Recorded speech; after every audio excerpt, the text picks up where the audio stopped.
Hello, this video is about pacing your classroom.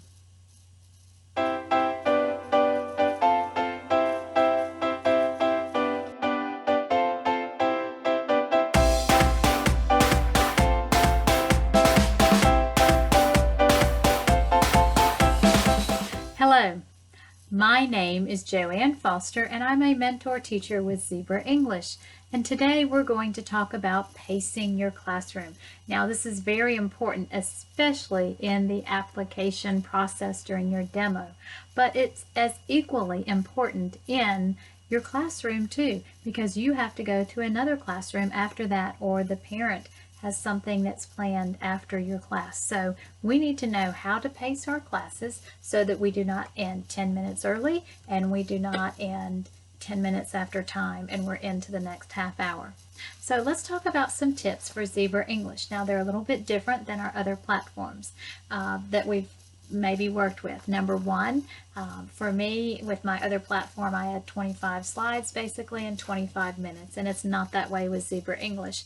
You can have anywhere from 14 to 20 slides. So the best way to do that I have found is to half the number of slides. So like if you have 20 slides, then that will be slide number 10. You should be halfway through your lesson. So if your lesson is going to be about 24 to 26 minutes, that should be minute 12 to 13, you should be at that halfway slide point. So if it's 14 slides, that should be slide 7, and if it's 20 slides, that should be slide number 10. So that's one way that you can sort of gauge and see if you're a little behind or a little ahead and what you need to do. Now, something else in stages 3 and 4. There are 3 differing slides or categories that are always ending those lessons. That's the presentation, pronunciation, and then your ending slide.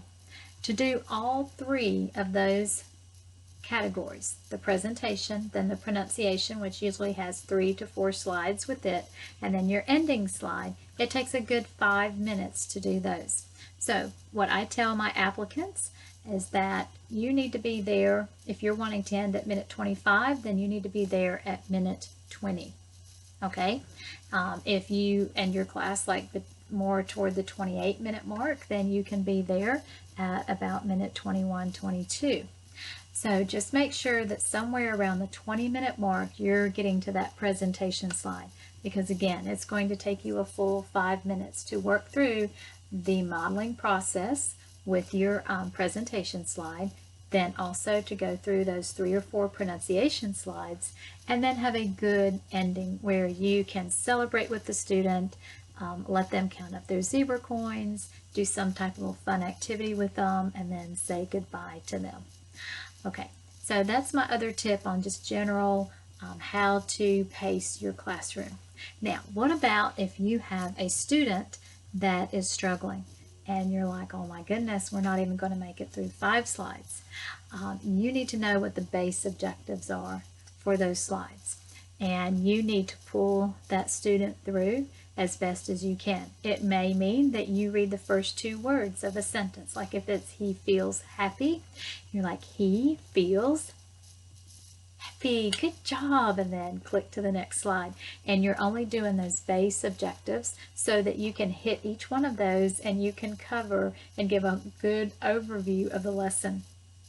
And you can finish that lesson, because if you finish at slide 5, that is not going to be a good thing in the parent's mind or with Zebra English. So go into that practice room, know what those base objectives are, those targeted, just the basic ones that you need to hit, and then help that student come along with that. And like I said, help them out if you need to, if they're really struggling and having a hard time reading. You know, do your TPR, try to get them involved if you can, but move through. If you're doing a role play, then you can adjust that too, where maybe you cannot switch it in this role play because they're struggling just to get through that first role play, before you switch it. All right, but now, of course, in the demo, you do all of it. But I'm talking about, like I had a class today and the student came in at minute 18. Well, what do? I wanted to go ahead and give her as much of the lesson that I could. So I skipped the selfie slide because I built rapport. She was a regular student. I did that on the intro slide. We do the selfie slide every week, so it was okay if we skipped that one. And then I went into the other slides. And then with the role plays, because I only had 10 minutes to give her the whole lesson, then I picked one of the role plays to do, and then I did the presentation. And so all that we missed was the pronunciation slides at the end. Now that was her whole lesson on stage 4 in 11 minutes, and I ended at 29 after so that I could jump into my next class. So know how to do those things because you may get that. And I didn't have to do that. I'm not required to do that. I could have said, look, you're here at 18 minutes. We have until 25 after, so that gives us 7 minutes. And as much as we can get through, we will do. But I like to see if I can challenge myself and the student and see if we can get through as much as we can. All right, those are a couple scenarios that are not your typical or normal scenarios with Zebra English, but they do come up every now and then. Okay, what about that student that you have and he can finish in 10 minutes? And you realize that this lesson, he's flying through it, it doesn't have as many slides, and he's going to be done at 10 minutes. So then I look up there and I'm like, okay, I see that we're pacing through this. We're already at slide 7, 5 minutes in, and there's only 14 slides, and he's going to go through that pronunciation presentation just like this. So I looked at that and I said, okay, I've got to slow it down. And so on every slide from there on out, I started asking even more questions than my typical extension questions. And I was connecting him with it and asking if he had done this or he had this, and anything that I could about the slide. If it was about the character or the scenery or the place, the colors, how many, then I was doing that. And I was creating conversation with him along the way because he was advanced and he could communicate in sentences, and he can communicate in paragraphs with me too.